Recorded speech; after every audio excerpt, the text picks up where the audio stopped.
Um dos setores que contribuíram para o crescimento da economia no segundo trimestre foi o da construção civil. A gente vai saber como tem evoluído esse setor com a repórter Anne Barbosa. Anne, boa noite.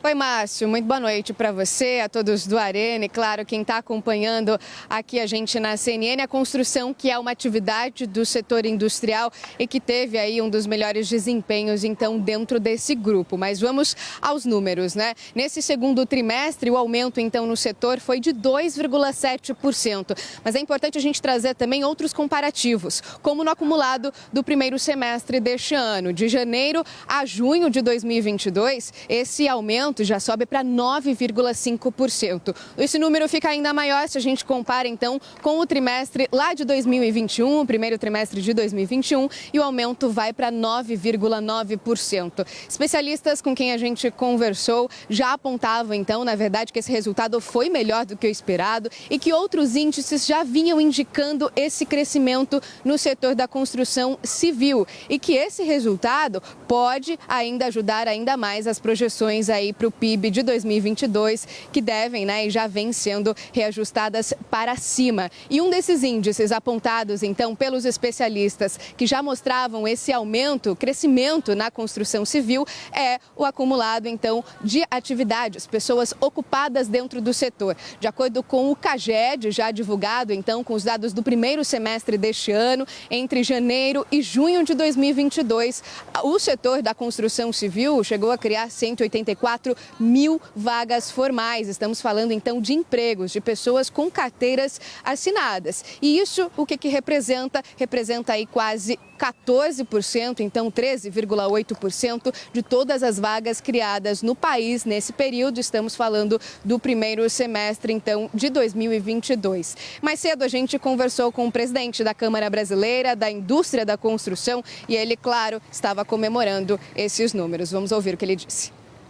Enquanto que o Brasil cresceu 2,6%, a construção civil nos últimos 12 meses cresceu 10,5%. Isso é muito relevante. Quando você alia isso aos dados do emprego no início da semana, onde o CAGED demonstrou que, apesar da construção fazer parte de apenas 5% no estoque de trabalhadores, ela foi responsável por 15% dos novos empregos gerados, ou seja, ela gera 3 vezes mais do que a sua participação no todo. Agora, Paulo, ontem a gente viu, saiu o orçamento, a previsão de orçamento para o ano que vem, sobra muito pouco para investimento público. Como está o apetite para investimento privado? O quanto que 2023, com todos os desafios que você bem nos trouxe, o quanto que 2023 facilita ou estimula ou não esse investimento privado na nossa economia? Não, essa pergunta é boa porque é uma história importante que a gente tem que contar aqui, é da taxa de juros, né? Então, ainda a construção civil ela ainda está colhendo resultados daquela taxa de juros muito baixa. É importante lembrar que a Selic foi a 2%. Agora ela foi elevada a 13,75%. Quando a Selic foi a 2%, o crédito imobiliário, o custo do crédito chegou a cair a 6,7%, 6,8%.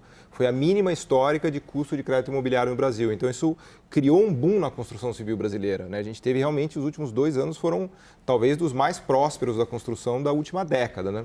E isso está chegando agora ao final porque o crédito imobiliário subiu, o custo subiu junto com a Selic, né? Hoje as taxas já estão próximas de 10%. A Selic foi a 13,75%, então a gente vai agora ter uma janela de crédito mais caro e, portanto, construção civil não tão forte, mas tem uma boa notícia para o ano que vem, sim, que é o quê? Que é o corte da taxa de juros, possivelmente no segundo semestre. E isso deve aumentar o apetite para investimento. Então, a trajetória da taxa de juros é uma história importante que a gente precisa mencionar aqui também, né?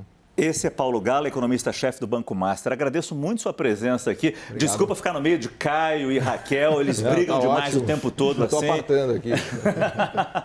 Mas foi um prazer. Muito obrigado. Mesmo.